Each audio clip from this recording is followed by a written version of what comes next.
सच्चिदानंद रूपाय विश्वपत्यादिहेतवे तापत्रया विनाशाय श्री कृष्णाय नमः। वम्यं ब्रह्म वरुणेन्द्र रुद्रमरुतस्तुवन्ते दिव्येष्टवे देवैशापदक्रमोपनिषत् दीर्घायन्ति शामगा ध्यानावस्थिता तद्गतेन मनसा पश्यन्ते अवयोगिनो यस्मान्तं न विदुषुरासुरगणं देवाय तस्मै नमः। सुंदर गोपालम् उर्वनिमानम् नयन विशालम् दुःखहरम् वृंदावन चंद्रमानंदम् परिमानंदम् धरणीधरम् वल्लभ घनश्यामम् पूर्णमकामम् अद्यभिरामम् प्रीतिकरम् भज नन्दकुमारम् सर्वसुखसारम् तत्त्वविचारम् ब्रह्मपरम् सुन्दरवारिजवदनम् निर्जितमदनम् आनंद सदनम मुकुटधरम गुंजाकृतहारम विपिन विहारम परिमोदारम चिरहरम वल्लभपटपीतम कृतौपवीतम कर्णवनेकम विबुधवरम् भज नन्दकुमारम् सर्वसुखसारम् तत्त्वविचारम् ब्रह्मपरम् शोभितमुखधूलम् यमुनापुरम् निपटयतूलम् सुखदतरम् मुखमण्डितरेणो चारितदेनो वादितवेणो मधुरश्रु वल्लभमतिविमलम् शुभपदकमलम् नखर्च्यमलम् तिमिरम् भज नन्दकुमारम् सर्वसुखसारम् तत्त्वविचारम् ब्रह्मपरम् हे रामा पुरुषोत्तम नरहरे नारायण केशव गोविन्दा गरुड़ध्वज गुणनिधे दामोदर माधव हे कृष्ण कमलापते यदुपते सीतापते श्रीपते वैकुंठाधिपते चराचरपते लक्ष्मीपते पाहि माम् रामाय रामभद्राय रामचंद्राय वेदसे रघुनाथाय नाथाय सीताय पतये नमः। लोकाभिरामम् रणरंगधीरम् राजीवनेत्रम् रघुवंशनाथम् कारुण्यरूपम् करुणाकरन्तम् श्रीरामचन्द्रम् शरणं प्रपद्ये श्रीरामचन्द्रं शरणं प्रपद्ये। श्रीरामचन्द्रं शरणं प्रपद्ये। आदिदेवकी देवं गर्भजननं गोपीवर्धनं मायापुतना जीवतापहरणं गोवर्धनोद्धारणं कंसाच्छेदनं कौरवादिहननं कुन्तीसुतापालनम् एतत् श्रीमद्भागवत पुराण कथितं श्रीकृष्ण लीलामृतम्। हे स्वामी, आप तो सर्वसमर्थ हैं, आप ज्ञान कर सकते, मैं आपकी शरणागत हूं, आप मेरी रक्षा करें, आप मेरी रक्षा करें। माता पिता गुरु के चरणों का वंदन करते थे। इस उमेश्वरपुर गांव के चारों दिशाओं के देवी देवताओं को प्रणाम करते हुए, नमन वंदन करते हुए, भगवान कन्हैया के वांगमूर्ति को निहारते हुए बोले श्रीमद्भागवत महापुराण के श्री गुरुदेव महाराज के हंसादेव स्वामी राधे राधे।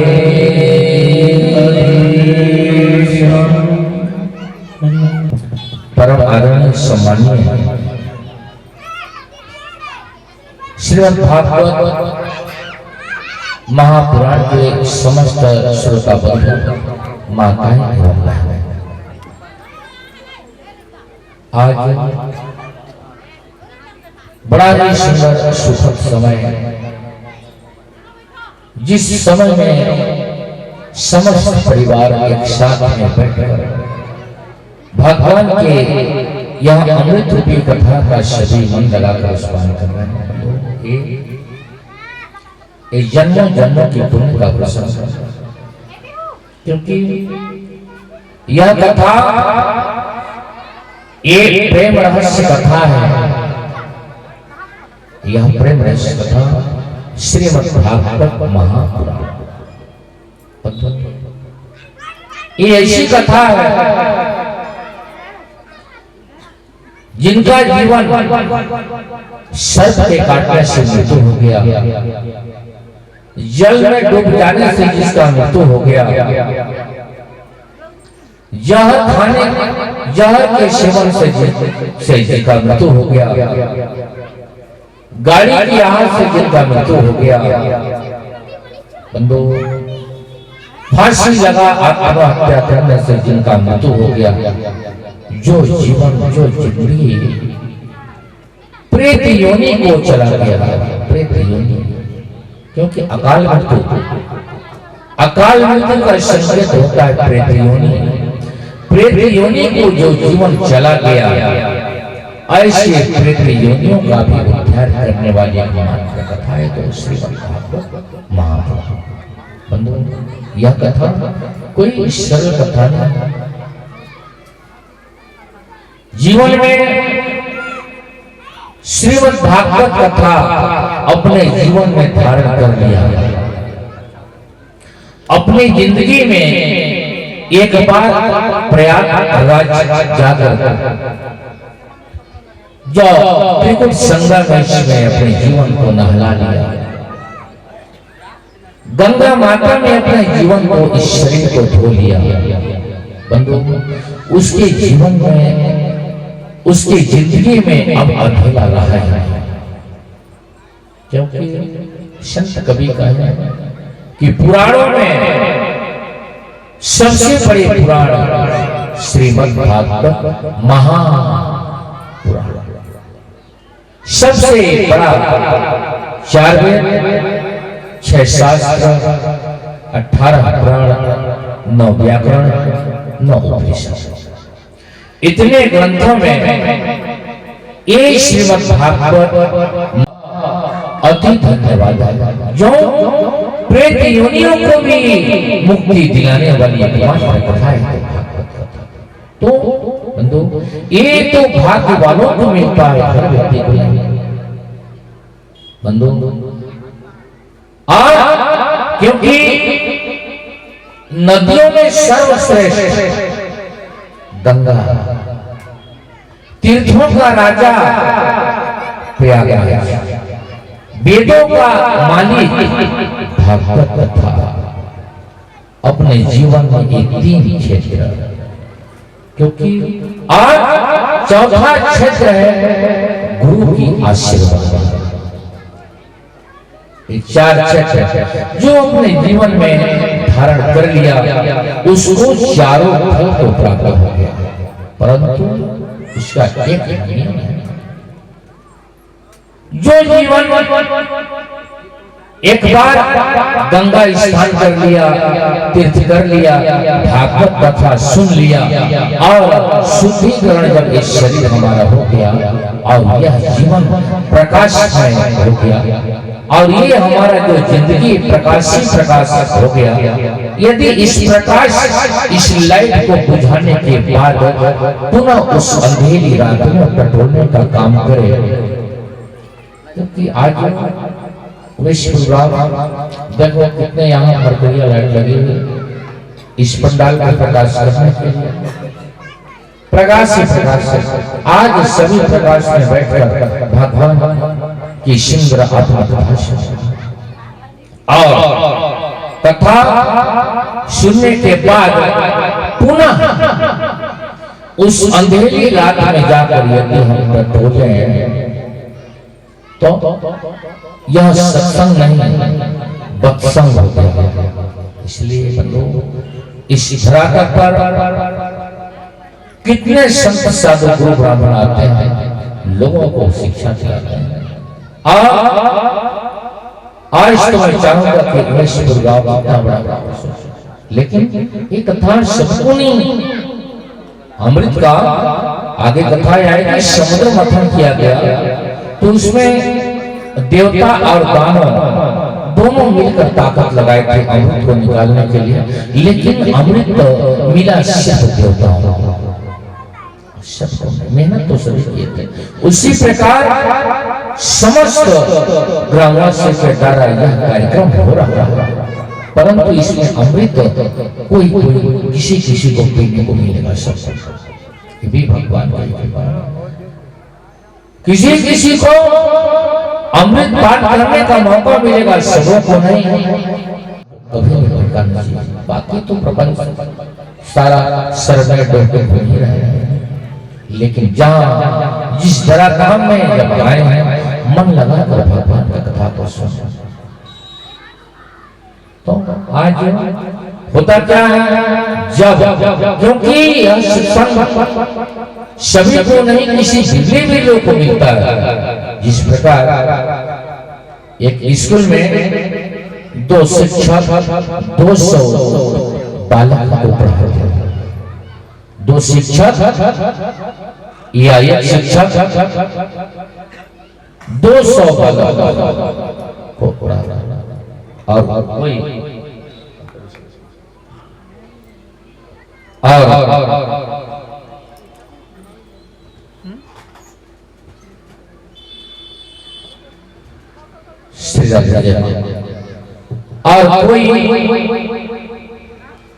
कोई फर्स्ट डिवीजन आया,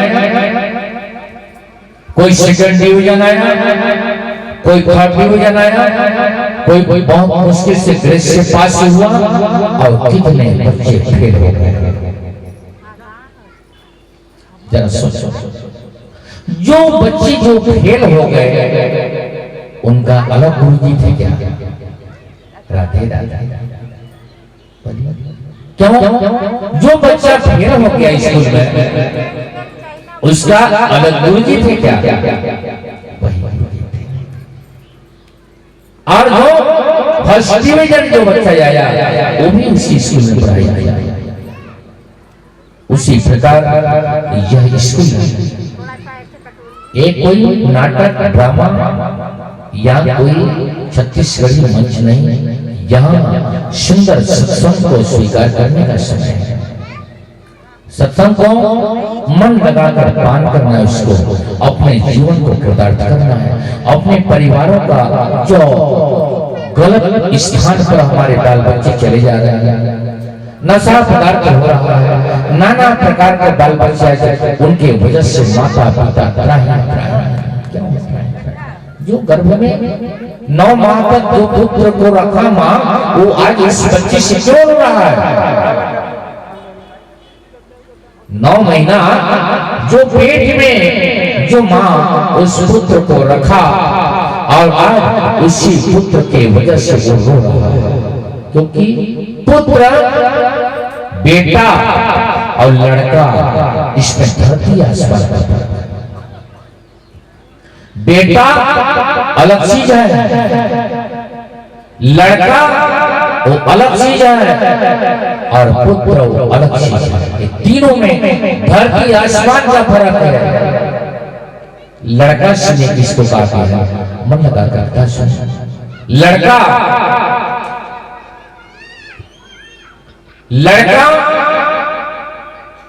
जो जन से लड़ाई करे और जिसके वजह से माता पिता रात दिन रोए,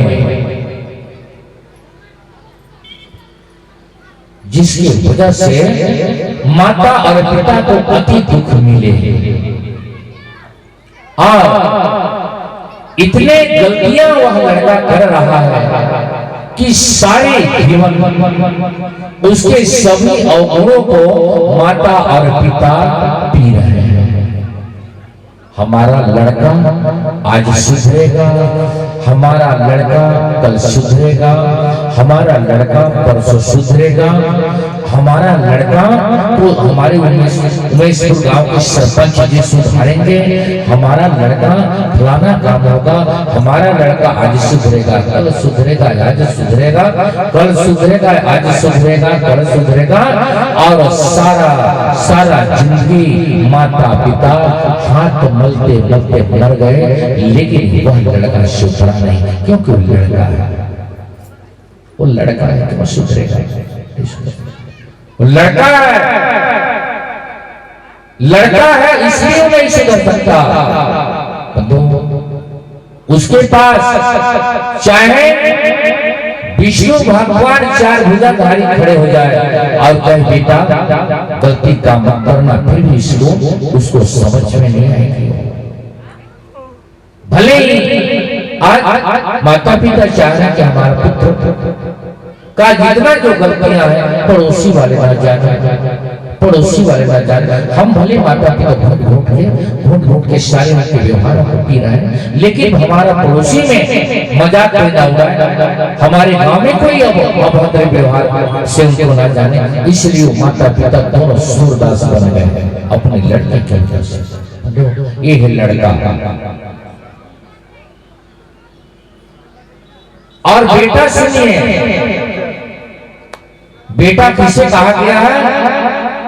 बेटा भले ही धन का गरीब है, छोटा सा घर है उसके पास, पैसा भी नहीं है उसके पास, वो दूसरे का बनी मजूरी कर रहा है, उसी बनी मजूरी करके एक नए पैसे जोड़ के अपने माता और पिता के लिए सुंदर मंदिर बनवाते, अपने माता पिता को तीर्थ कराते, अपने माता पिता को जिस स्थान में भगवान का सुंदर कथा हो रही है उस स्थान में जाकर कथा सुनाए, अपने माँ और पिता का हृदय का बात को, हृदय का जो दुख है उसको पहचानने का चेष्टा करे, उसे कहा गया है बेटा।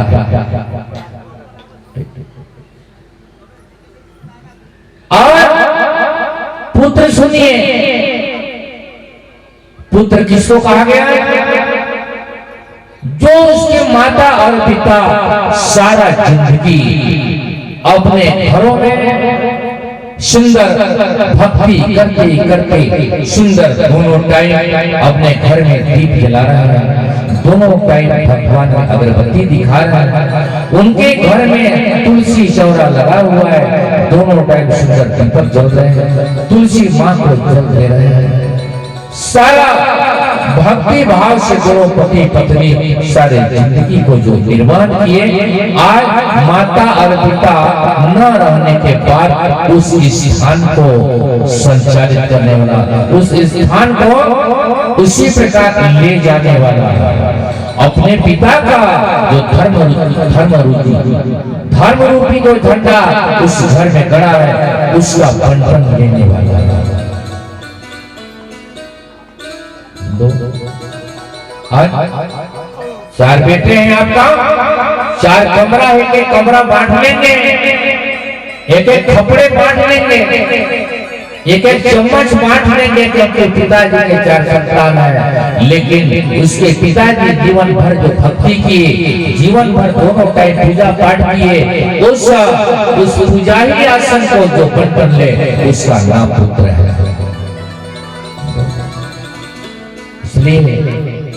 कथा तो अनंत, इसलिए बेटा और पुत्र और लड़का में इतना है, बेटा लड़का और पुत्र में इतना है।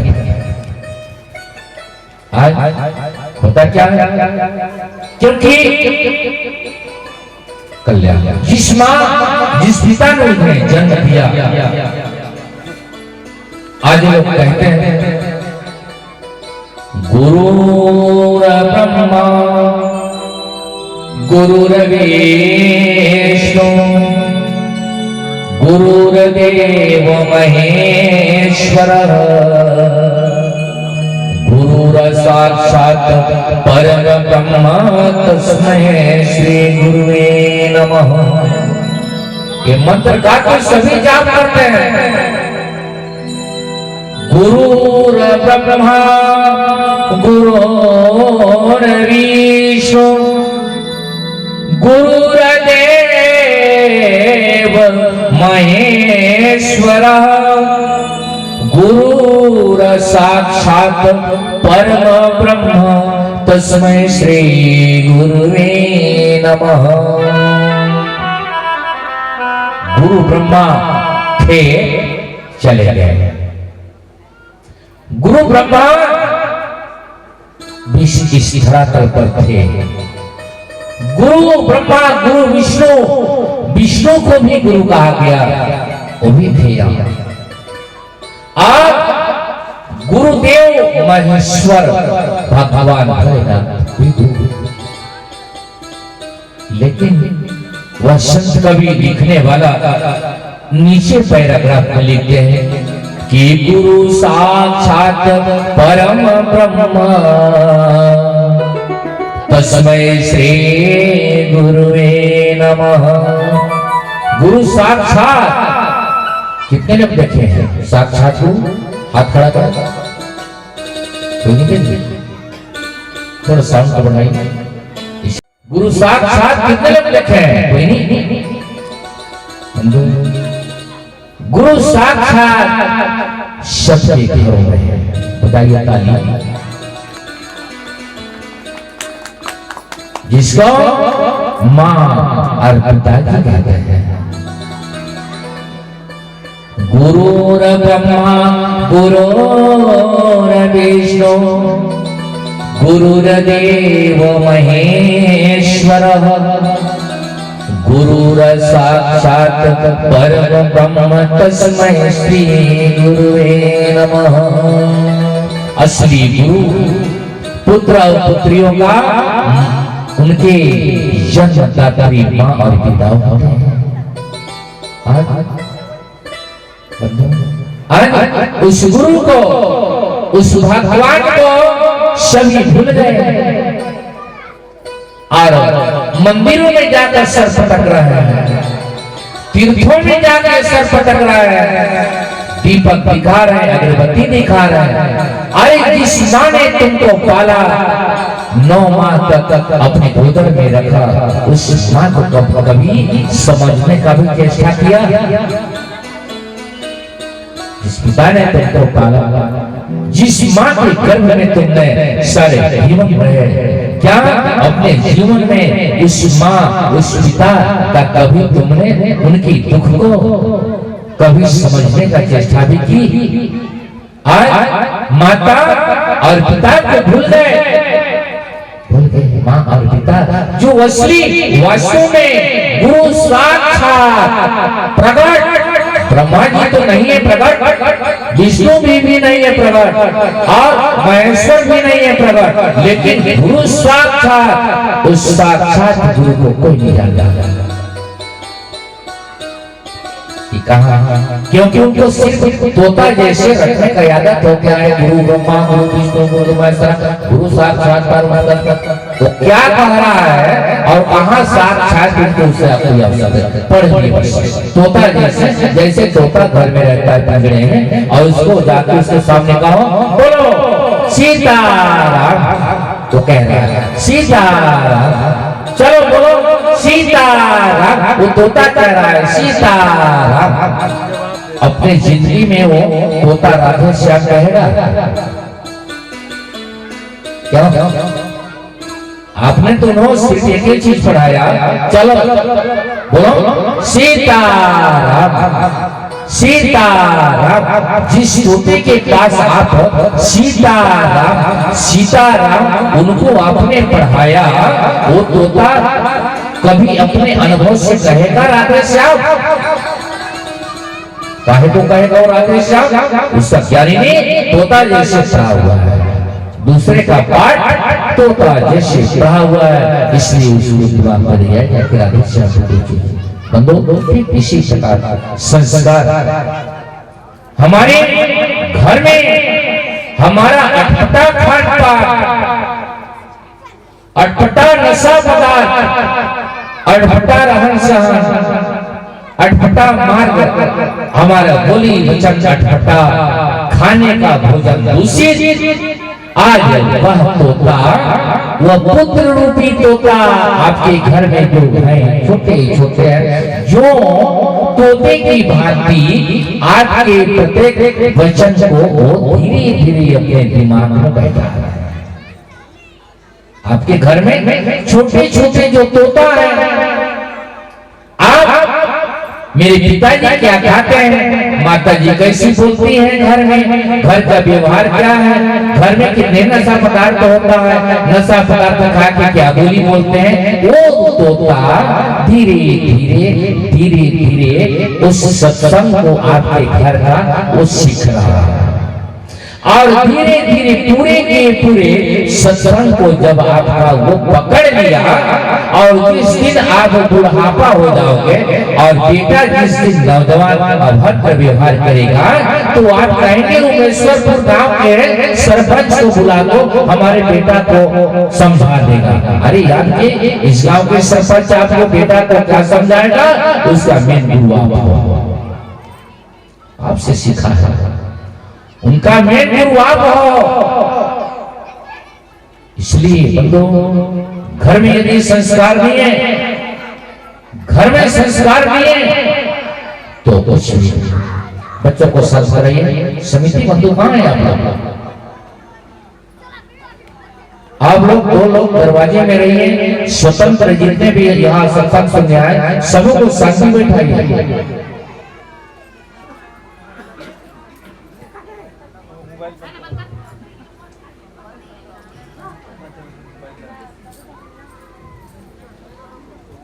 इसी प्रकार सत्संग का महिमा, ठीक इसी प्रकार सत्संग का महिमा। इसलिए 16 संस्कार जो हमारे हिंदुत्व धर्म में जो होता है, तो आज हमारी जिंदगी में यदि संस्कार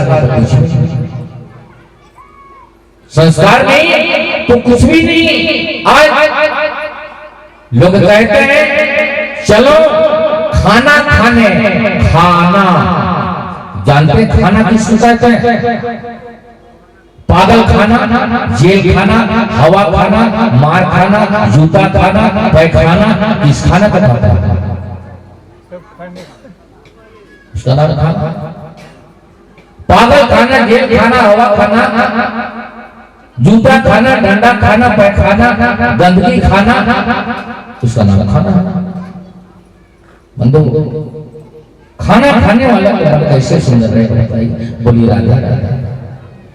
इसलिए आज इस बात से हमको शिक्षा मिलता है कि माताएं लोग सुंदर नहाना धोना करके, चूल्हा चौकिया शहर गोबर में लिपाई पुताई करके, तब आप उस चूल्हे में अग्नि प्रकट करो, वहां जो कुछ आप लकड़ा भाजी बनाते हैं, जैसे भोजन तैयार हुआ, उस अग्नि देवता को एक बार जल से आचमनी करके थोड़ा थोड़ा जो आइटम बना है, अग्नि देवता को सुपुर्द करके आप प्रणाम करो, वो हो गया भोजन। आज जब आप खाने वालों के सामने जब परोसेंगे उसको, फिर वो आचमनी करके भगवान का नैया का ध्यान लगाएगा, वो बन गया प्रसाद। तो भोजन प्रसाद, खाना नहीं। तो भोजन कब बनेगा? स्वच्छ मन से जब हम नहाना धोना करके जब बनाएंगे, वह होगा भोजन। अब खाना कब बनेगा? वो जब दातवन की चावल पक गया, दाल पक रहा है, चलेंगे दातवन पान में लेके नलकूप में चल रहा है दातवन, दाल पक रहा है, दाल पकते तक नहाना धोना हो जाएगा। बोलिए राधे राधे। बंधु, दाल पकते तक हमारा दातवन हो जाएगा, नहाना धोना हो जाएगा। आप दूषित भोजन बना के चले गए दातवन पान में लेके नल में, और आज किसी भी कोई संत या कोई आप अपने घर में किसी को परोसेंगे, उस भोजन को वो आचमनी लगाएगा। जरा सोचिए, उस घर में कभी भोजन भोग लगाएंगे भगवान? कभी भगवान भोग लगाएंगे इस भोजन को? कभी भी नहीं छू सकते। इसलिए व्यवहारिक कथा, संस्कृत कथा तो एक किस्सा है, भागवत कथा एक कहानी है। भगवान कन्हैया ने गोवर्धन पर्वत उठा लिए, भगवान कन्हैया ने इतने गोपियों के साथ रासलीला किए, मटकी फोड़े, माखन चुराए, माखन चोर कहा है। मानस के साथ देखिए, हनुमान जी आग लगा दिए बीच में, रावण का बद्ध राम जी करके फलाना काम हो गया, ये काम हो गया। वहां से आए रावण फलाना विभीषण को राज किया गया, ये काम हुआ। ये सारी जितने जो किस्सा है, सारी जो वेदों में जो कहानी है, ये आज करोड़ों करोड़ वर्ष से वही लिखा हुआ है। उसी को चाहे वृंदावन से इस गांव में कथा करने आए, चाहे अयोध्या धाम से आए, इसी कथा को लोग भी कहेगा, क्योंकि अलग से कथा है। जरा सोचिए, उमेशपुर गांव के कोई प्रकांड से प्रकांड विद्वान आ जाए, उसको आप कहें कि महाराज थोड़ा हनुमान चालीसा सुना दीजिए, तो वहां शुरू करेगा, जय हनुमान ज्ञान गुण सागर जय जपिष्ठ लोक उजागर, यही से शुरू करेगा। वृंदावन के अगर कोई ब्राह्मण मंगाते हैं ये गांव में, तो उनको अगर कहिए कि महाराज हनुमान चालीसा सुना दीजिए, वो भी यही कहेगा, जय हनुमान ज्ञान गुण सागर की अलग चालीसा उसके लिए। क्या वृंदावन वाले पंडित का अलग चालीसा है? एक चीज फर्क है, बस एक चीज फर्क है। वो क्या है? कोई अगर गांव में के कोई पंडित जी अगर चालीसा सुनाए, तो उंगली आपका कुछ कम उठेगा। कहां से आए पंडित जी? यही क्या है, ये उमेशपुर के हैं, उंगली ये कुछ कम उठेगा। और वृंदावन से वो वहां से फिर इकट्ठा उड़ जाएगा, वाह। और ये गांव के थोड़ा ये कम उठेगा, यही फर्क है। इसलिए संत कवि का इस क्षण में अपने इस गृहस्थ आश्रम में तुमको परिवारों के साथ कैसे जीवन व्यतीत करना है, ये व्यवहारिक कथा है। कथा कथा कथा कथा कथा सुन लेने से नहीं, उसको अपने आज देखेंगे। रात रात रामायण में कहते हैं, ढोलक मंजीरा सुंदर तबला कलाकार लोग नाल बजा रहे हैं, रात रात बेपन्ना पलता रहे, रात रात बेपन्ना, और बड़े शुभम पक्का सड़क के किनारे काला तंबू के नीचे बैठे हैं। उनको आप पूछो कि आज रात को कहाँ गए थे, फलाना नौटिया के यहाँ आज रात को रामायण गाए हैं, और अभी एक काला तंबू के नीचे क्या कर रहे हो, टीका बता रहा है। कैसे रामायण प्रेम में होना चाहिए, रात भर रामायण गाए और सुबह काला तंबू के नीचे टीका बताया, ऐसे रामायण प्रेम में होना चाहिए। पढ़ने से नहीं, रामायण एक महामूल मंत्र है, ये कोई सरल कथा नहीं है। इसलिए बंधुओं, रामायण का जो अनुयायी है, रामायण को जो पढ़ने वाला है, उसका सत्संग का मतलब होता है एक एक और संगीत सुंदर सा सजाएंगे।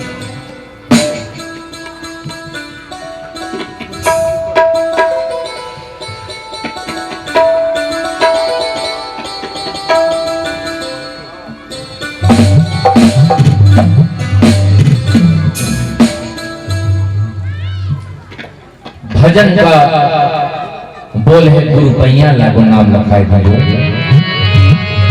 सभी लोग गाएंगे, ताली बजा बजा कर गाएंगे सभी लोग।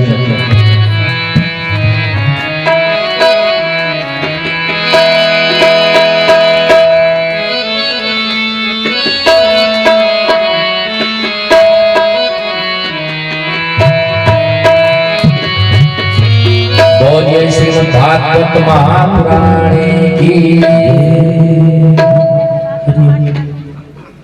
सभी लोग गाइएगा भजन।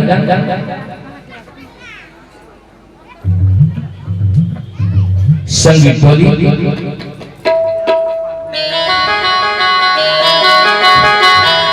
सभी लोग गाएंगे भजन। गुरु पैया लागो नाम लखाए दियो रे, ये लखाए दियो रे, बताए दियो रे, लखाए दियो रे,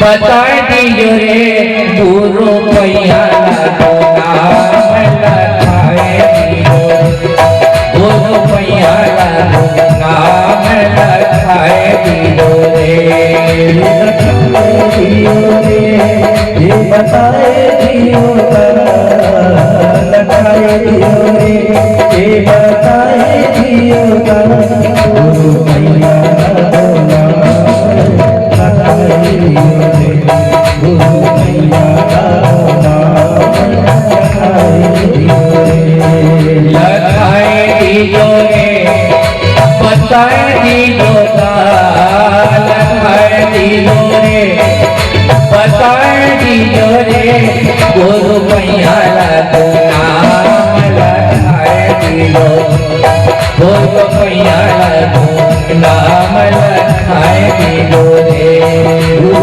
पैया लागो नाम लखाए दियो रे, गुरु पैया लागो नाम लखाए दियो रे।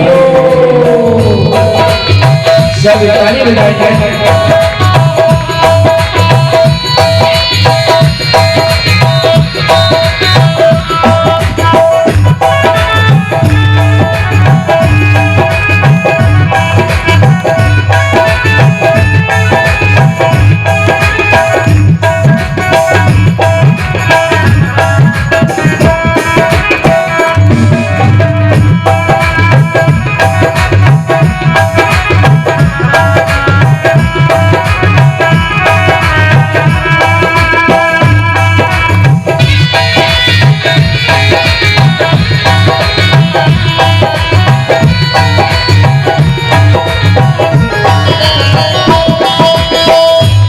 अंधियारा नयन नहीं सूझे, अंधियारा नयन नहीं सूझे, अंधियारा नयन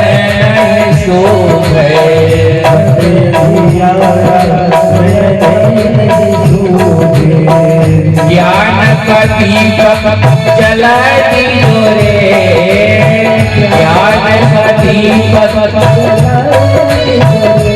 गुरु पैया लागो नाम लखाए दियो रे, गुरु पैया लागो नाम लखाए दियो रे,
की लहर उठत घट अंदर, विष की लहर उठत घट अंदर, विष की लहर उठत घट अंदर,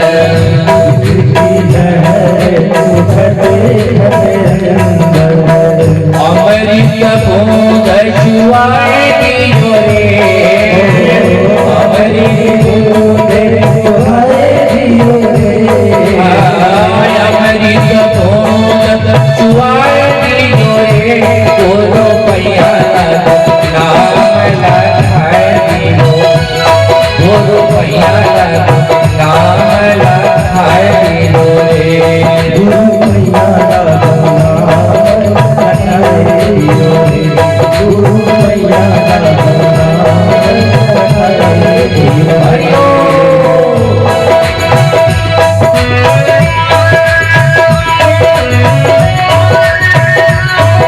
ताली बजाएं।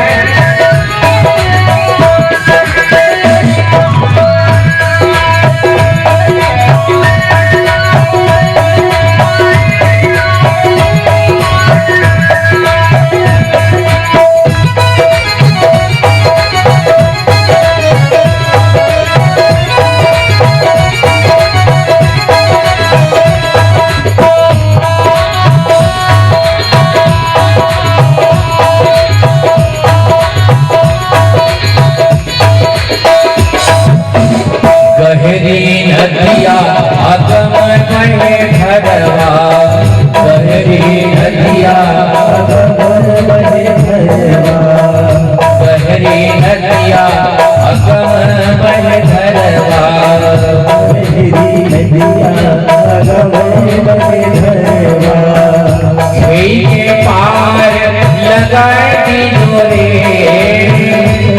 के पार लगाए दियो रे, दोनों पैया नाम लखाए दियो रे, दोनों पैया नाम लखाए दियो रे, दोनों पैया नाम लखाए दियो रे, दोनों पैया नाम लखाए दियो रे, लखाए दियो रे, बताए दियो रे, लखाए दियो रे, दोनों पैया नाम लखाए दियो रे, दोनों पैया नाम लखाए दियो रे, दोनों पैया नाम लखाए दियो रे, दोनों पैया नाम लखाए दियो रे। ताली बजाई सब लोग।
की अरग गोसाई, धर्मदास की अरग गोसाई, धर्मदास की अरग गोसाई, धर्मदास की अरग गोसाई, अब की खेप निभाए दियो रे, अब की खेप निभाए दियो रे, दोनों पैया नाम लखाए दियो, दोनों पैया नाम लखाए दियो रे, दोनों पैया नाम लखाए दियो रे, दोनों पैया नाम लखाए दियो रे, लखाए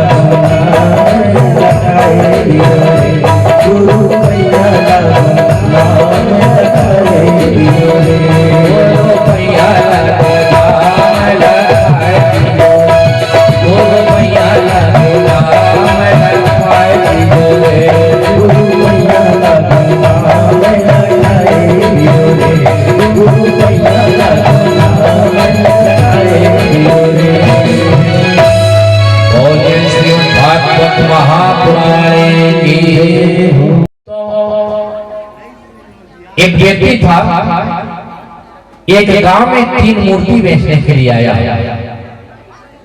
और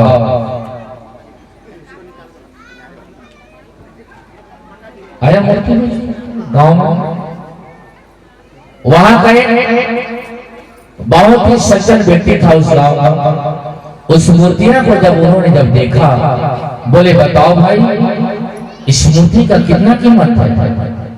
बोले देखो भाई, ये एक मूर्ति का कीमत है 5,000, एक मूर्ति का कीमत है 2,500, एक मूर्ति का चाहे तुम जो कुछ दे देना। लेने वाला जो व्यक्ति है बड़ा विद्वान था, सोचा और देखा तीनों मूर्ति को, सोचा ये तीनों मूर्ति एक मोटाई, एक ऊंचाई, एक रंग, परंतु इसमें अंतर क्यों? अंतर क्यों? एक समान तीनों मूर्ति, वजन भी एक ही है, वजन भी एक, रंग भी एक, ऊंचाई भी एक, मोटाई भी एक। लेने वाला बड़ा विशेष फंस गया, आखिर भाई क्या रहस्य इसमें, जरा पूछे। बोले मूर्ति बेचने वाले से पूछ रहा है कि भाई आखिर ये जो है तीनों का साइज एक है, इसमें अंतर किस बात की? तो वो कहने लगा भैया इसमें बहुत अंतर है। बोलो कैसे? बोले एक छोटा सा लकड़ी ले लाओ। एक लकड़ी लाया गया और बोले जो मैं कह रहा हूं चाहे तुम जो कुछ दे देना, पहले उसके कान के छेद में उस लकड़ी को डालो और वह व्यक्ति लेने वाला जो था बड़ा विद्वान था, वो उसके कान में उस लकड़ी को डालने लगा, उस छेद में कान का। वो डालते डालते जितना भी प्रयास किया लेकिन वो घुसा ही नहीं उस कान के छेद में। बड़ा परिश्रम किया, बाएं साइड से भी वो डाला, दाहिना साइड से भी डाला, लेकिन वो लकड़ी घुसा ही नहीं। बोले ये दूसरे नंबर का जो मूर्ति है, जो 2,500 वाला मूर्ति है, इस मूर्ति में डालो। उसी लकड़ी को दूसरे नंबर का मूर्ति में जब वह लेने वाला व्यक्ति जब डाला तो वह लकड़ी घुस गया, परंतु वह इस छेद से निकल गया। बोले यार एक कान का क्षेत्र तो बड़ा छोटा है, ये तो ऐसा लग रहा है साइकिल का एक्सल जैसे सीधी सीधी, ये क्या बात है? कान का क्षेत्र जो है अंदर तन से घुसा हुआ है, तो इधर से लकड़ी डाला, इधर से निकल गया।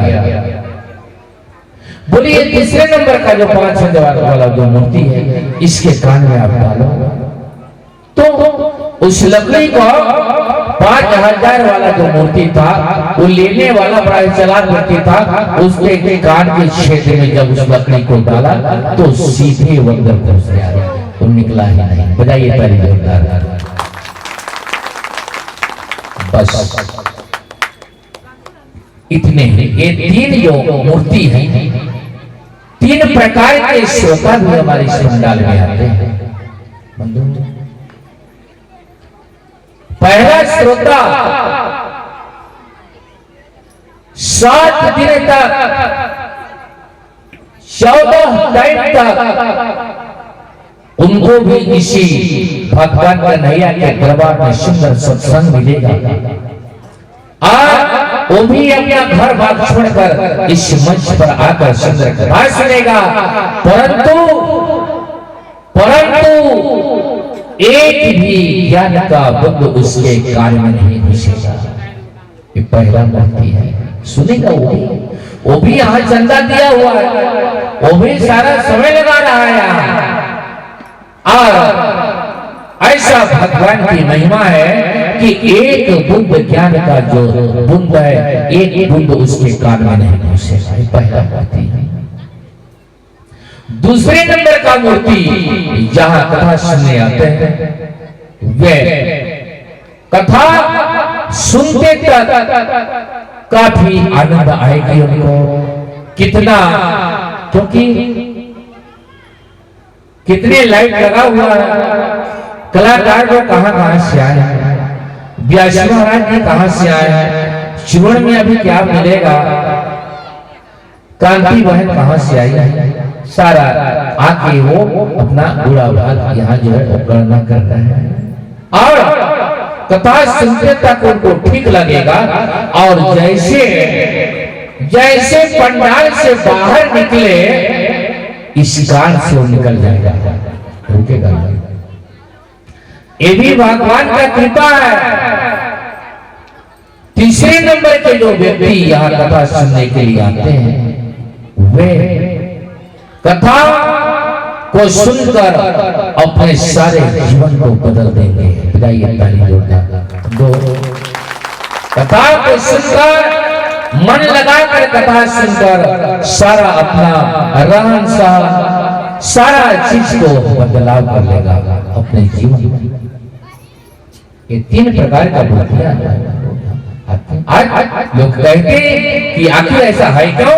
क्योंकि कथा में लिखा हुआ है कि तुलसी पिछले पाप से हरि चर्चा न सुहाए, जैसे ज्वर के वेग से भूख विदा हो जाए। तुलसी पिछले पाप से जो किया हुआ जो कर्म है अभी भी कुछ बिंदु इस जीवन में बचा है। जो मनुष्य रूप प्राप्त करने के बाद भी इस धरातल पर उसको भोगने के लिए, उसको दुख से सारे जीवन को बिताने के लिए भगवान ने यहाँ भेज दिया कि जाओ मैं तो तुम्हारे ऊपर दया किया, लेकिन पूर्व जन्म का जो ऋण है उससे तुमको मुक्ति नहीं मिलेगा। अभी भगवान का कृपा है। आज लोग इतने कथा, इतने व्रत, इतने धराधाम, देवी स्थान, मंदिर स्थान और तीर्थ यात्रा करने के बावजूद भी उनका रहन सहन, कुमार का रास्ता, अटपटा भोजन, अटपटा शब्दों का जो प्रयोग किया जाता है, ये क्यों नहीं छूट रहा है? बंदो, उस प्राणी को चाहे भगवान विष्णु 4 भुजाधारी खड़े हो जाए और उसको यदि कहे कि बेटा तुमने सुंदर मार्ग चुन लो, फिर भी उसको समझ में नहीं आएगी। ये भगवान का ही दंड है जो उसको इस नर रूप में भोगना है। सत्संग में कभी कहते हैं कि इस सराय के बीच मुसाफिर क्या क्या तमाशा हो रहा, कोई समेटत बिस्तरा, कोई जमा के सो रहा, कोई लगावत है सुगंधित, कोई मैला धो रहा, और कोई लेवे राम नाम, कोई कांटा बो रहा। जहां 3 प्रकार के मानो, 3 प्रकार के मानो। पहला मानो है चाहे वो जैसा भी स्थिति हो, वो मरते दम तक वो पाप कर्म करेगा, उसको धर्म का पता ही नहीं है उसकी जिंदगी में। और किसी के घर में आग लगा दिया, किसी का जमीन लूट लिया, किसी के रास्ता में कांटा बो दिया और किसी के पैरे में आग लगा दिया और अटपटाट करते उनको सिर्फ पाप का ही कमाई करने यहाँ आया है। उसको और सुंदर मार्ग पर कभी नहीं चलेगा, चाहे उसके करोड़ मिल जाए, नहीं सुधरेगा। पहला। दूसरे नंबर के जो व्यक्ति हैं उनको भगवान हस्तरेखा में लिखा है कि तुम सिर्फ धन कमा कर पहाड़ जैसे इकट्ठा करना तुम्हारा ड्यूटी है। चारों दिशाओं से पोटली बना कर पोटली बना कर पहाड़ जैसे तुम इकट्ठा कर डालो, लेकिन वहां से तुम एक चवन्नी धर्म के नाम पर खर्च मत करना। सिर्फ धन को ही तुम माता पिता, धन को अपना परिवार, धन को बेटा बेटी, धन को भगवान मानकर सिर्फ देखते रहना उसके तरफ, बस उससे धर्म तुम कर ही नहीं सकते। उससे न तो तुम तीर्थ कर पाओगे, न मंदिर कर पाओगे, मंदिर बनवा पाओगे, न कथा सुन पाओगे, न किसी जो कि जटिल साधु सन्यासियों को दान कर पाओगे, न कोई गिरा हुआ व्यक्ति का उपकार कर पाओगे। सिर्फ तुमको ये दोनों नेत्र दे दिए भगवान कि तुम उसको देखते देखते तुम देख कर ही तुम सारे जीवन तुम तो तसल्ली करते रहना, उससे खर्च मत करना। बोले राधे राधे। और तीसरे नंबर के जो व्यक्ति है वो धन का भले ही गरीब है, घर का भले ही गरीब है, थोड़ा सा पैसा पॉकेट में रख के दोनों पति पत्नी चले गए, चारों धाम का दर्शन कर रहे हैं, तीर्थ यात्रा कर रहे हैं, तीर्थ में जाकर जो कि जटिल साधु सन्यासी भिखा भिखारियों को निछावर कर रहे हैं, दान लुटा रहे हैं, मंदिर बनवा रहे हैं, कथा सुन रहे हैं, इस धर्म खाते में उनका धन धीरे धीरे व्यय हो रहा है और वैसे करते करते उनका सारा संपत्ति। बंधु, धरती में गरीब कौन है जानते हैं? धरती का मेन कंगाल कौन है जानते हैं? आज लोग कहते हैं जिसका एक पंडाल जैसा घर बन जाए मिट्टी का परकोटा, वो धनी नहीं, ऐसा धनी नहीं। जिसके सामने 40 गाड़ी खड़ी हो जाए वो धनी नहीं, जिसका 10 कारखाना है वो भी धनी नहीं, जिसके पास 100 एकड़ जमीन है वो भी धनी नहीं। तो जानते हैं धनी कौन है? इस धरती का अपने इसको गायन करते हैं, संत कवि इसको विवेचना किए हैं, अवलोकन किए हैं। पायो जी मैंने नाम रतन धन पायो, पायो जी मैंने नाम रतन धन पायो, वस्तु अमोलक दई मेरे सतगुरु, वस्तु अमोलक दई मेरे सतगुरु, कृपा करी अपनायो, पायो जी मैंने नाम रतन धन पायो। तो मिट्टी का परकोटा नहीं, ये तो मिट्टी में मिल जाएगा, वो यही का है, वहां का नहीं हो, यही रह जाएगी। नाम रूपी धन, नाम रतन रूपी धन, भक्ति रूपी धन, वैराग्य रूपी धन, साधना रूपी धन, परोपकार रूपी धन जिसके जीवन में नहीं आया वही धरती का मेन कंगाल आया, वही धरती का मेन गरीब है। पहाड़ किसी मिट्टी का घर बनाने से धनी नहीं। नाम रूपी धन संत लोग हैं कि नाम रूपी धन, ज्ञान रूपी धन, वैराग्य रूपी धन, सेवा रूपी धन, जो अपने जीवन में जो धारण किया है वो धनवान है धरती का। बोलिए राधे राधे। आज सोचिए जिस पैतृक संपत्ति को आज हम तोते की भांति कह रहे हैं ये मेरा है, ये मेरा है, ये मेरा है, जो रट रहे हैं, जरा कॉलेज बंद करके देखिए आप, दादाजी भी यही मंत्र का जाप कर रहे थे। हमारे पिताजी के पिताजी इसी घर में ये मेरा घर है, मेरा धन है, मेरा प्रॉपर्टी है, ये मेरा है, ये मेरा है, वो भी छाती चौड़ा करके घूमता था इस रास्ते में। और समय आया एक हरा बांस काट के पालकी बना के कमर में कपड़े लपेट के ले जाकर उस नदी के तट में सब राख बना दिए। राख हो गया, वो मेरा मेरा जो जाप कर रहा था 100 वर्ष तक घर में, उसको आज राख बना दिए और राख में परिवर्तित हो गया। आया बाबा का नंबर आया, वो भी तोता जैसी, वो भी कह रहा था ये मेरा घर है, मेरा संपत्ति है, मैं इतना बड़ा धनवान हूँ, मैं इतना ये है मेरे पास वो है। ऐसा समय आया उसके लिए भी एक बांस का डोलसी बनाकर राधा शब्द है, शब्द का यही गत है, उनको भी कमर में लपेट कर एक कपड़ा ले जाकर उसको भी राख बना दिए। पिताजी का नंबर आया, पिताजी भी वही मंत्र बोल रहे थे ये मेरा घर है, मेरा धन है, मेरा है, मेरा है, मेरा है, ऐसे चिल्लाते चिल्लाते वो भी चले गए। उसको भी कमर में पट्टी डालकर ले जाके इसको भी राख कर दिए। अब बारी आया है हम सब का। वही मंत्र सभी रट रहा है, मेरा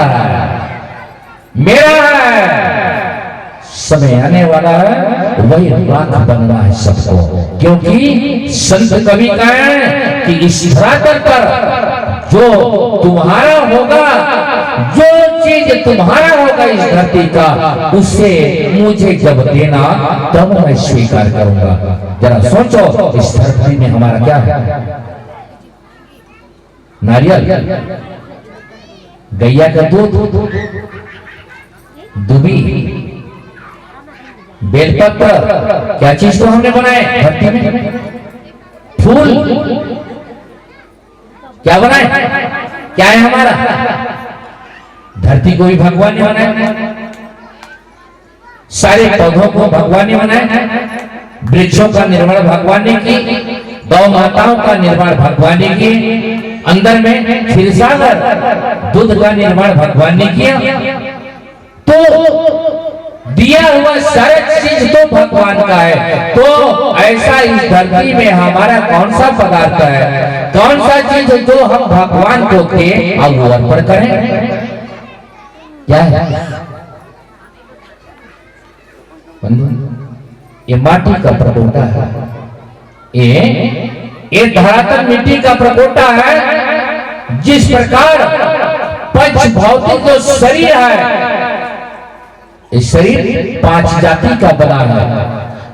क्षिति जल तावक गगन समीरा, पंच रचित अधम शरीरा। संत ने गायन किए ना, संत कवि गायन किए इसको, जो आप सभी लोग कहते हैं। ये 5 तत्व, 5 जाति, पृथ्वी, वायु, श्वास, अग्नि, जल, ये सब चीज, सब पांचों के पांचों जाति मिलकर इस शरीर बना। 5 जाति, तो 5 जाति जब श्वास निकल जाता है, जब श्वास निकल जाता है तो 5 जाति अपने अपने जाति में चले जाते हैं। बोलिए राधे राधे।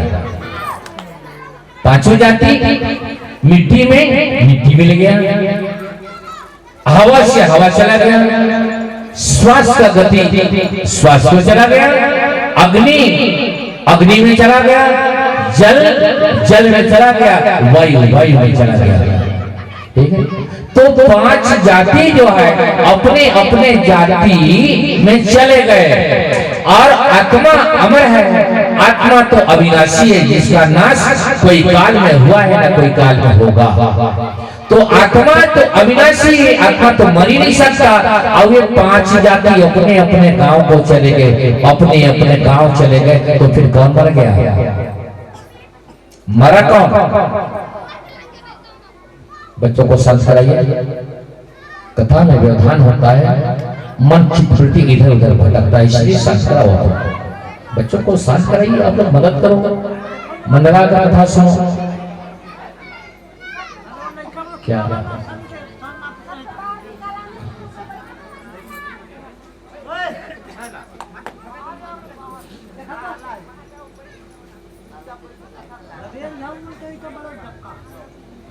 श्री राधे मां।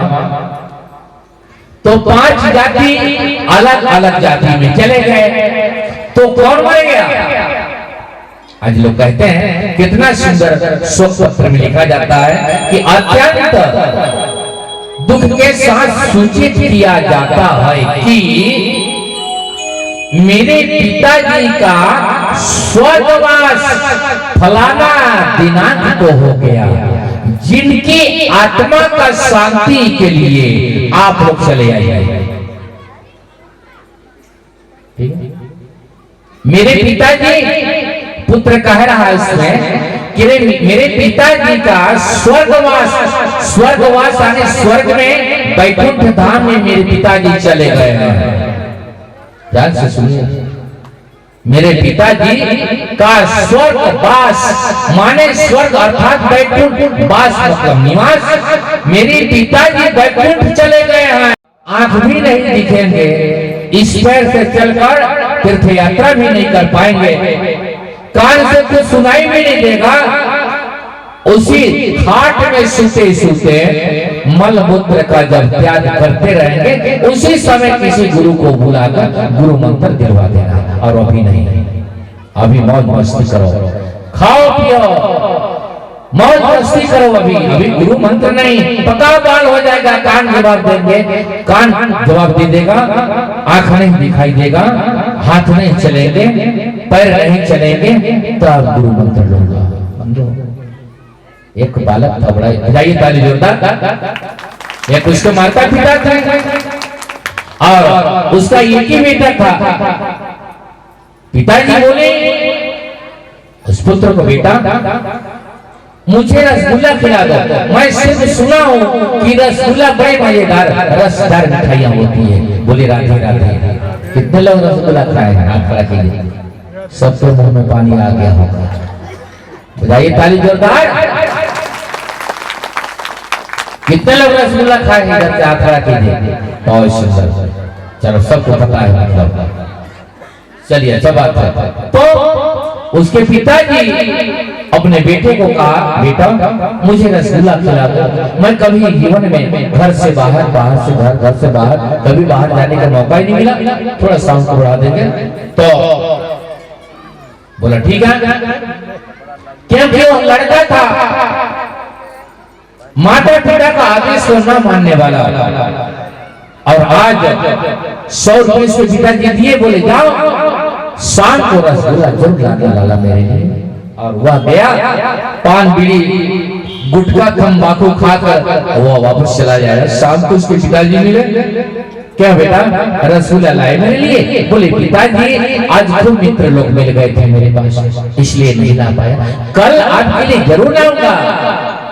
सुबह हुआ, सुबह के समय पुनः जो है उसके पिताजी 100 रुपए दिए, बोले आज मत भूलना, आज जरूर लाना रसगुल्ला।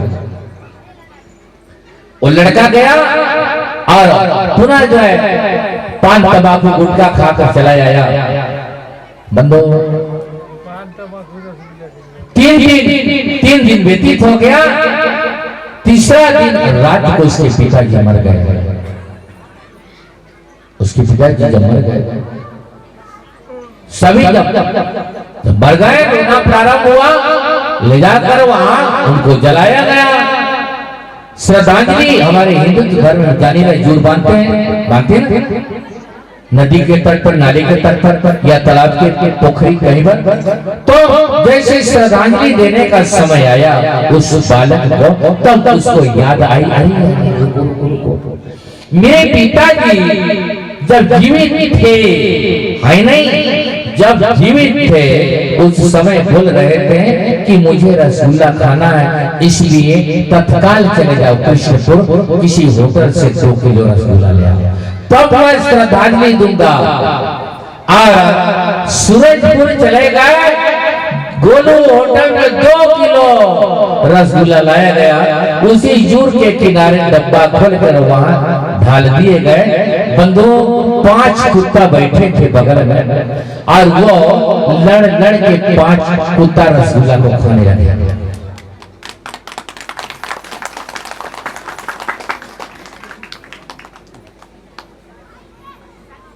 और एक व्यक्ति सुना था, अरे बोले मूर्ख कहीं का, ये पुत्र को कई दिन उसके पिताजी रसगुल्ला बेचारा खिलाने के लिए, खाने के लिए तरस गए, बेचारे मर गए। और आज देखो 2 किलो रसगुल्ला ला के पिता लोगों को खिला रहा है। यही इनके पिताजी है।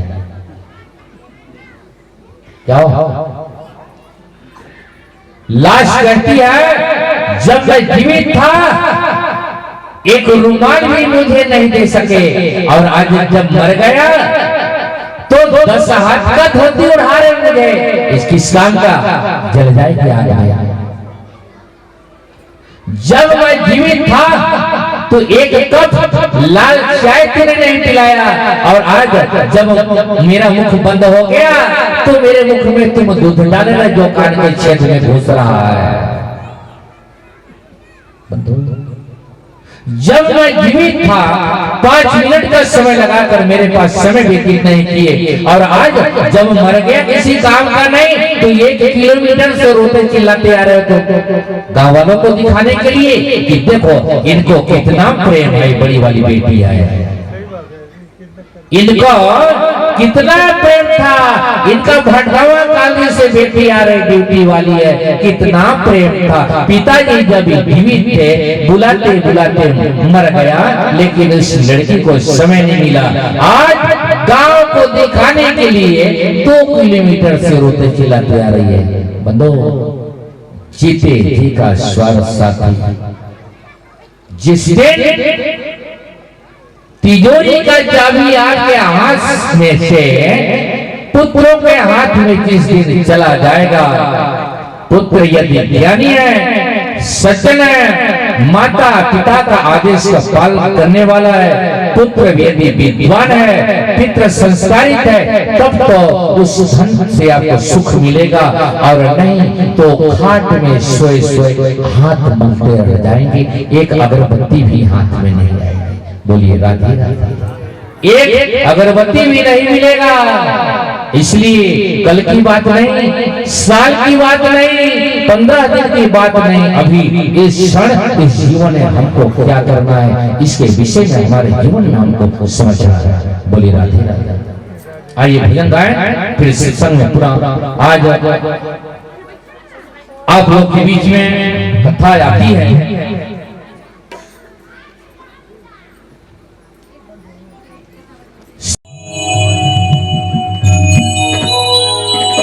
श्री राधे जय मां, हरिओम। श्री राधे जय मां, श्री राधे जय मां, हरिओम। आइए सुंदर भजन गान में संगीत टोली सुंदर साज सजाएं।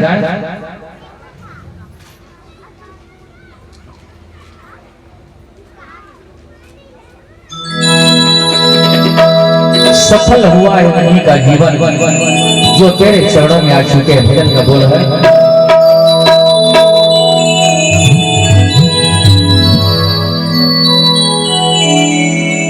सभी तो गायन भजन संत कवि गायन किए हैं भजन में।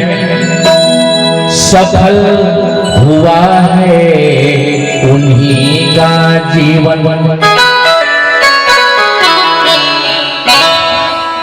सफल हुआ है उन्हीं का जीवन, जो तेरे चरणों में आ चुके हैं। सफल हुआ है उन्हीं का जीवन, जो तेरे चरणों में आ चुके हैं। सफल हुआ है उन्हीं का जीवन, तेरे चरणों में आ चुके हैं। ताली बजाइए सब लोग।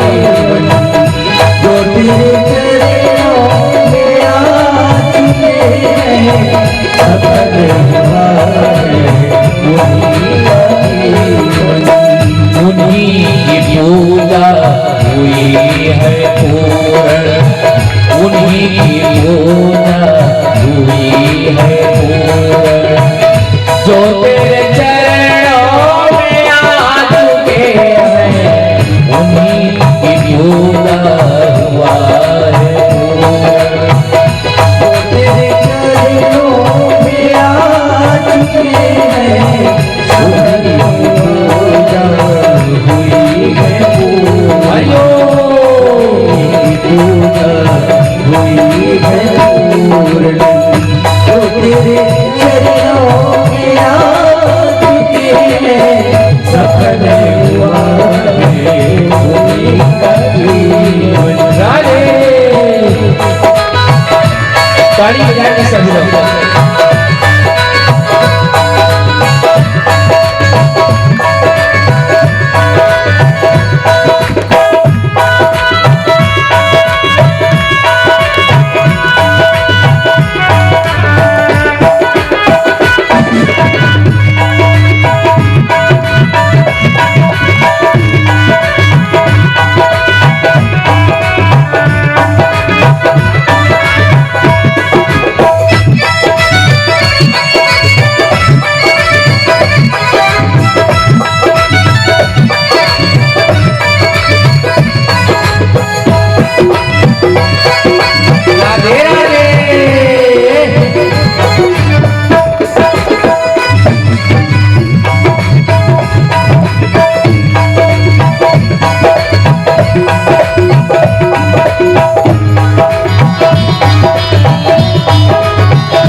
उन्हीं को तेरा हुआ है दर्शन, जो तेरे चरणों में आ चुके हैं, सफल हुआ है उन्हीं का जीवन। जो तेरे चरणों में आ चुके हैं, सफल हुआ है उन्हीं का जीवन। जो तेरे चरणों में आ चुके हैं, सफल हुआ है उन्हीं का जीवन। जो तेरे चरणों में आ चुके हैं, सफल हुआ है उन्हीं का जीवन।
कटे हैं उन्हीं के दुखों के बंधन, कटे हैं उन्हीं के दुखों के बंधन।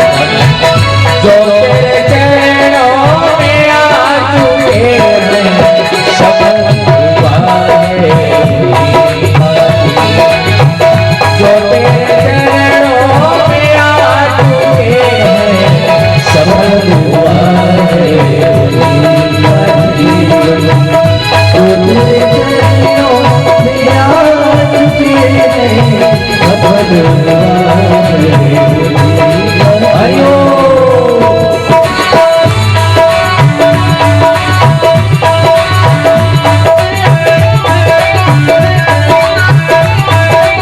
सभी ताली बजाएं।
भक्ति का भंडार उन्होंने पाया, भक्ति का भंडार उन्होंने पाया। जो तेरे चरणों में आ चुके हैं सफल हुआ है। जो तेरे चरणों में आ चुके हैं सफल हुआ है। जो तेरे चरणों में आ चुके हैं सफल हुआ है।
एक बार का प्रसंग है।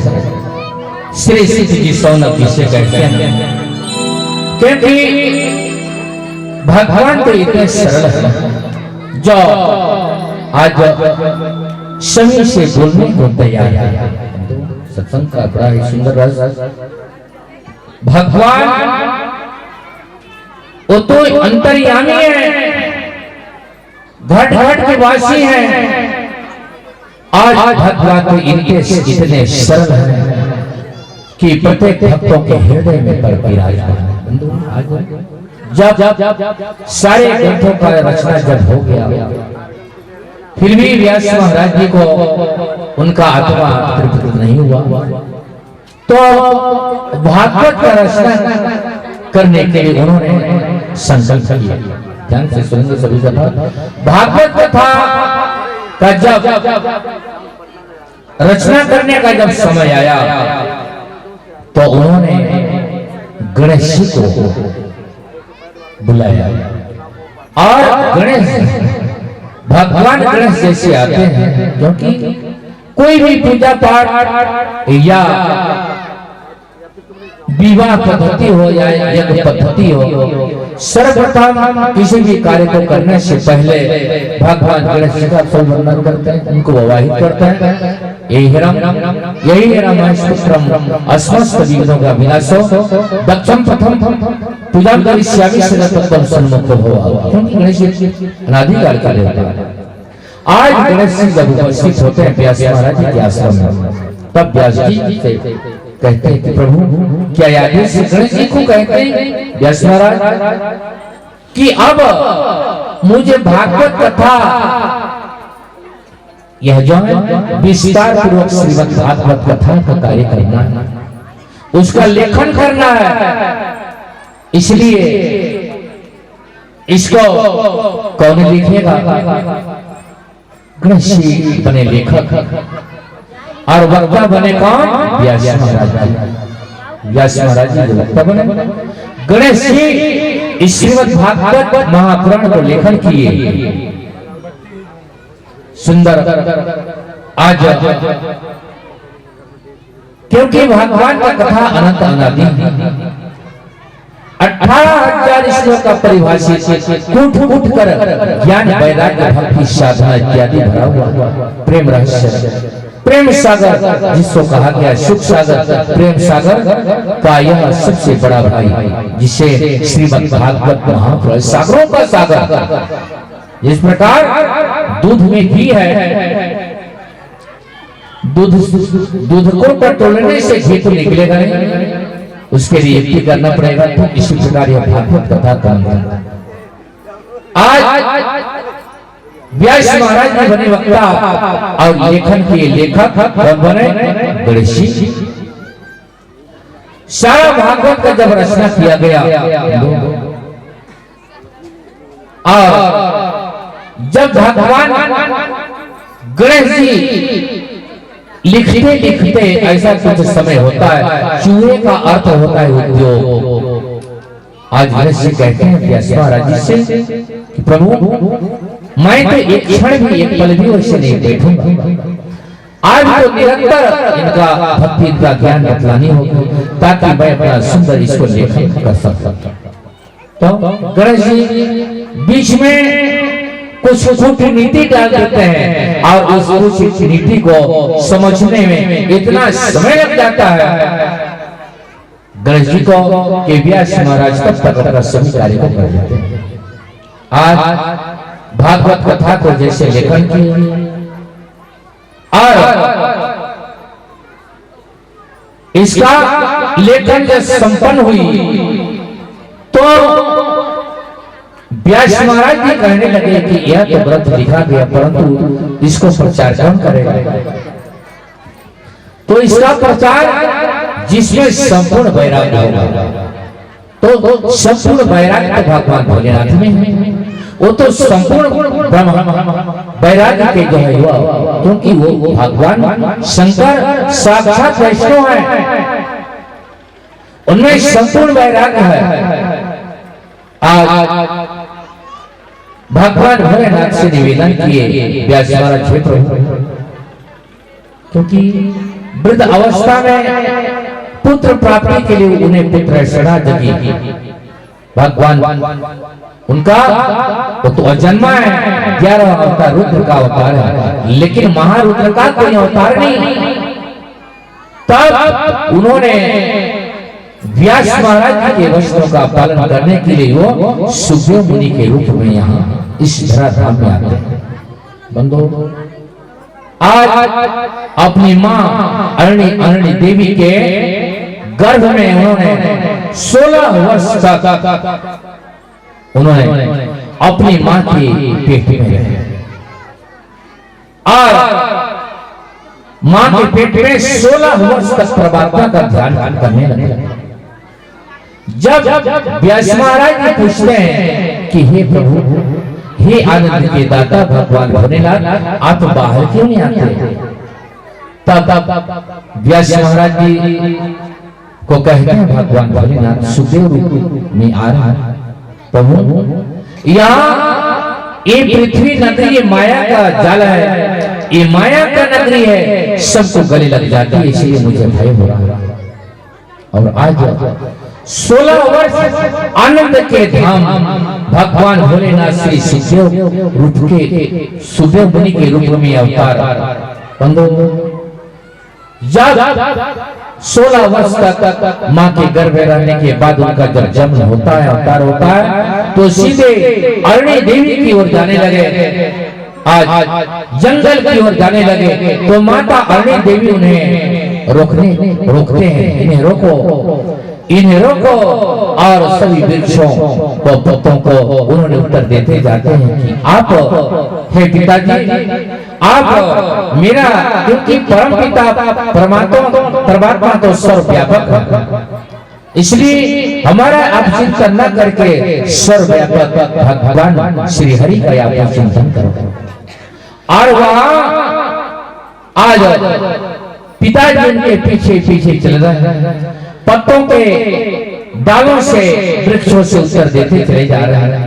और आज श्री सुखदेव जी ने कहा कि वहां नर्मदा तट पर उन्होंने आकर उन्होंने विराजमान हुए और अपने पिताजी को कहते, पिताजी हमारा ध्यान छोड़िए और आप मन लगाकर प्रभु के चरण में आप लग जाइए, अपना मन को भगवान के चरणों में समर्पित कर दीजिए। और आज जो है, क्योंकि आज परमात्मा का ध्यान लगाने वाला जो सदैव अनुगाई परम पिता परमात्मा का जो ध्यान लगाने वाला जो भक्त होता है, प्रभु के जो छत्र छाया में जो रहता है, उसका सारा जीवन खुशहाल भक्ति में व्यतीत होता है। वहाँ आज जो है भगवान गंगा सरोवर पर जाकर रुक गए और उन्हें कहते हैं कि हे परमपिता, हे भगवान भोलेनाथ की जो समाधि में जो आप आनंद जो प्राप्त करते हैं, वही आनंद का जो समाधि में जो आप आनंद देते हैं, वही समाधि हमारे समस्त इस भूमंडलों के जो जितने भी जो भक्त हैं सबको आनंद देना है। और क्योंकि भगवान भोलेनाथ तो एकांत निवास मेरा एकांत निवास मेरा के भगवान का ध्यान लगाते हैं, परम पिता परमात्मा का। आज जय महाराज जी कहते हैं कि जो समाधि आप एकांत निवास में रहकर जो आनंद का अनुभव करते हैं, हे परम पिता परमात्मा, आप हमारे इस मंडल में रहने वाले जितने भी जो भक्त हैं, आज सभी को आनंद देने हेतु आपको अवतार लेना है। अवतार जैसे लिए वैसे जो है सारे माया को त्याग कर गंगा तट चले गए, वहाँ परम पिता परमात्मा का ध्यान एकांत निवास में बैठकर करने लगे। बंदो, शांति कहाँ मिलेगी इस जीवन को? शांति तो परमात्मा के चरणों में मिलेगा।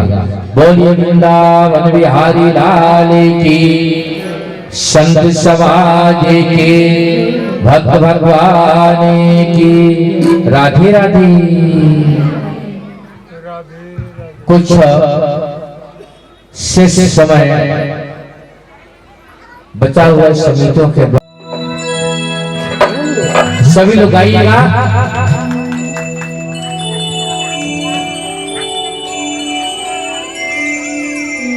मुझे राम नाम लेने दो,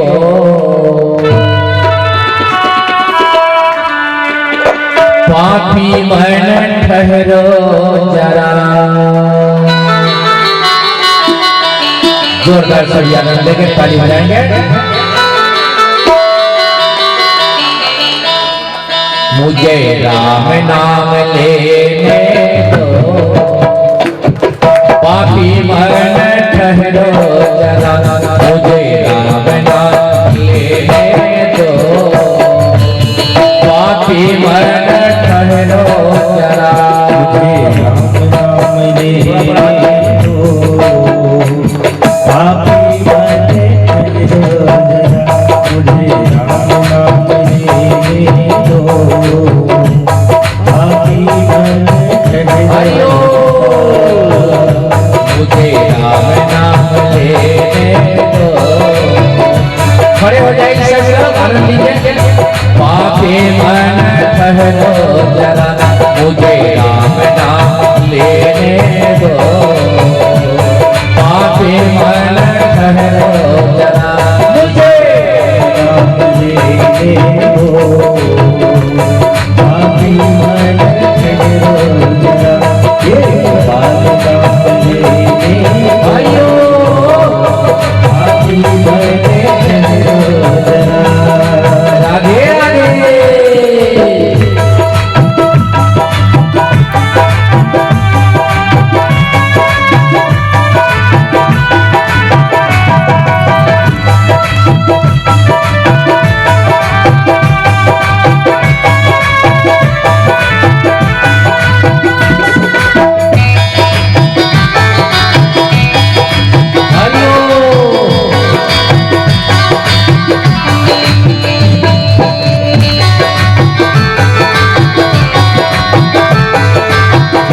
सभी लोग आनंद लीजिए, कोई निराश नहीं रहेगा। सभी लोग प्रसन्न रहिए।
जरा सुने, थोड़ा सा आप लोग शांत हो जाइए।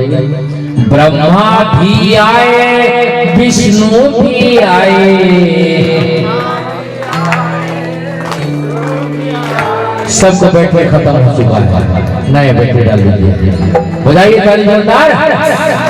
ब्रह्मा भी आए, विष्णु भी आए, ऐसे ही सबको गाना, ठीक है। अब कौन बाकी है? ब्रह्मा भी आ गए, विष्णु भी आ गए, अब बाकी कौन है? शंकर जी को, शंकर जी को, शंकर जी को आने दो, पापी मन ठहरो जरा, शंकर जी को आने दो, पापी मन ठहरो जरा, शंकर जी को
रामा भी आए, लक्ष्मण भी आए, अब कौन बाकी है? सीता जी को, सीता जी को, सीता जी को आने दो, पापी मन ठहरो जरा, सीता जी को आने दो, पापी मन ठहरो जरा, सीता जी को आने दो, पापी मन ठहरो जरा, जी को आने दो, पापी मन ठहरो जरा, नाम लेने दो, पापी मन ठहरो जरा, मुझे नाम लेने दो, पापी मन ठहरो।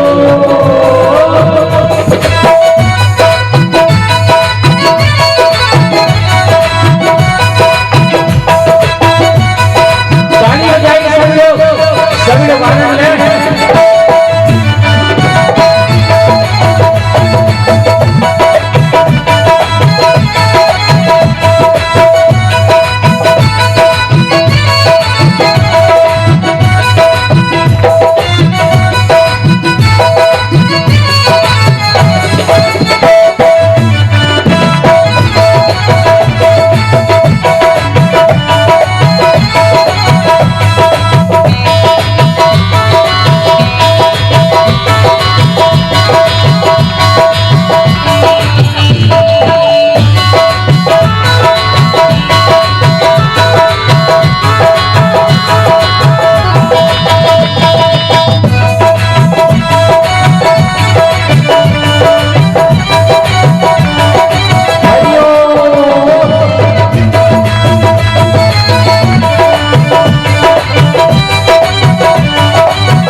कृष्णा भी आए, राधा भी आई, और कौन शेष है? रुक्मणी को, रुक्मणी को, रुक्मणी को, रुक्मणी को आने दो, पापी मन ठहरो जरा, रुक्मणी को आने दो, पापी मन ठहरो जरा, रुक्मणी को आने दो, पापी मन ठहरो जरा, रुक्मणी को आने दो,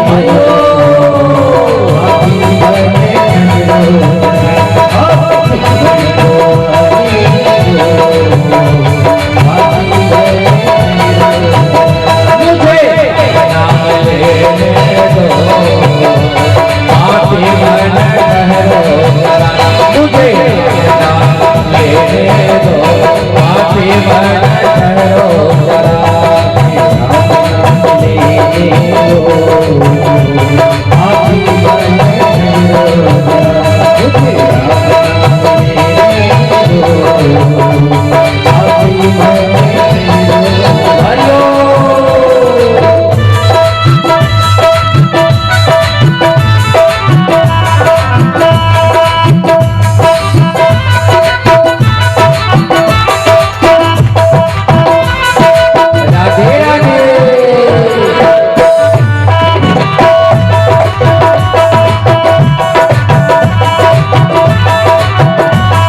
चंदा भी आए, सूरज भी आए, अब कौन से जानते हैं?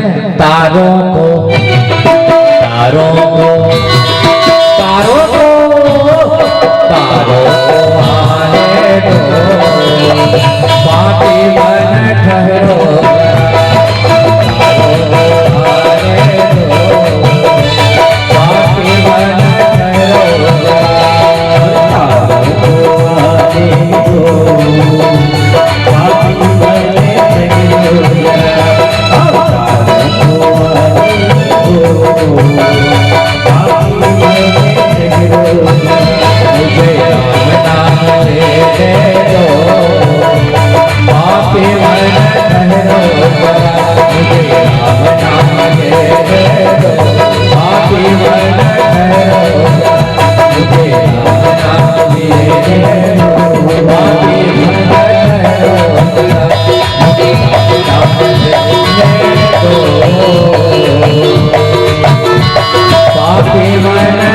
दो,